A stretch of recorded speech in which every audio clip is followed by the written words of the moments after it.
This is a reading in A Course in Miracles, Chapter 11, Section 4, The Inheritance of God's Son.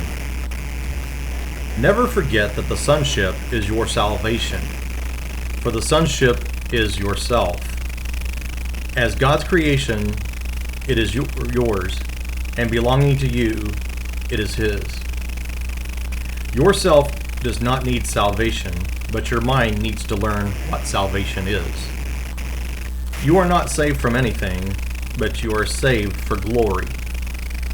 Glory is your inheritance, given you by your Creator that you might extend it. Yet if you hate part of yourself, all your understanding is lost, because you are looking on what God created as yourself without love. And since what He created is part of Him, you are denying Him His place in His own altar. Could you try to make God homeless and know that you are at home? Can the Son deny the Father without believing that the Father has denied Him? God's law holds only for your protection, and they never hold in vain. What you experience when you deny your Father is still for your protection, for the power of your will cannot be lessened without the intervention of God against it, and any limitation on your power is not the will of God.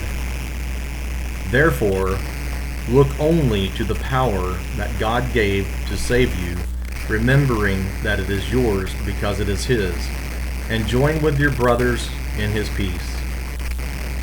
Your peace lies in its limitlessness.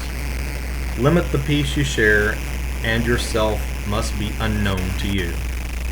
Every altar to God is part of you, because the light He created is one with Him.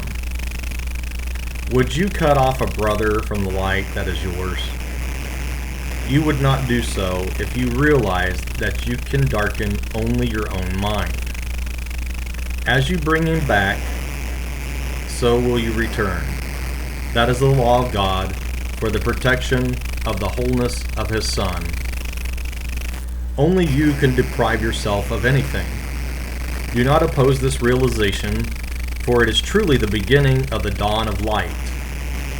Remember also that the denial of this simple fact takes many forms, and these you must learn to recognize and to oppose steadfastly, without exception.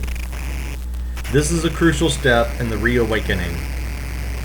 The beginning phases of this reversal are often quite painful, for as blame is withdrawn from without, there is a strong tendency to harbor it within.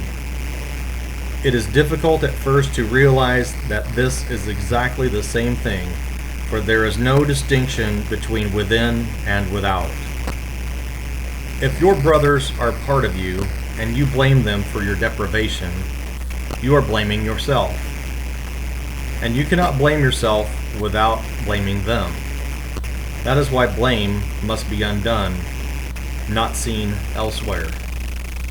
Lay it to yourself, and you cannot know yourself, for only the ego blames it all. Self-blame is therefore ego identification, and as much as the ego defense as blaming others. You cannot enter God's presence if you attack His Son. When His Son lifts His voice in praise of His Creator, He will hear the voice of His Father. Yet, the Creator cannot be praised without His Son, for their glory is shared, and they are glorified together. Christ is at God's altar, waiting to welcome His Son. But come wholly without condemnation, for otherwise you will believe that the door is barred and you cannot enter. The door is not barred, and it is impossible that you cannot enter the place where God would have you be. But love yourself with the love of Christ, for so does your Father love you. You can refuse to enter, but you cannot bar the door that Christ holds open. Come unto me, who hold it open for you. For while I live, it cannot be shut, and I live forever. God is my life and yours, and nothing is denied by God and his Son. At God's altar, Christ waits for the restoration of himself in you. God knows his Son is wholly blameless as himself, and he is approached through the appreciation of his Son. Christ waits for your acceptance of him as yourself and of his wholeness as yours. For Christ is the Son of God who lives in his Creator and shines with his glory.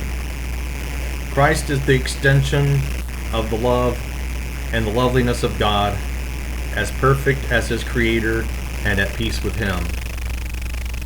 Blessed is the Son of God, whose radiance is of his Father, and whose glory he wills to share as his Father shares it with him. There is no condemnation in the Son, for there is no condemnation in the Father. Sharing the perfect love of the Father and the Son must share what belongs to him, for otherwise he will not know the Father or the Son. Peace be unto you who rest in God, and in whom the whole sonship rests. That is the end of the reading of chapter 11, section 4 in A Course in Miracles.